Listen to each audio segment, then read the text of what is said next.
गांव जाने से पहले मैं तुम तीनों को ठिकाने लगा के जाऊं। सो गाइस, मुझे सिंगरों से बहुत प्यार है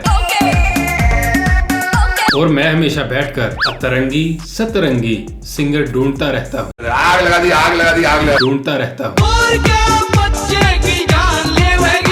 मैं बता रहा हूँ, इंसान को इतना पॉजिटिव भी नहीं होना चाहिए कि अपनी बेइज्जती करवाकर अपने काम को फिर भी टैलेंट समझे। सतरंगी सिंगर ढूंढता रहता हूँ और आज भी आप लोगों के लिए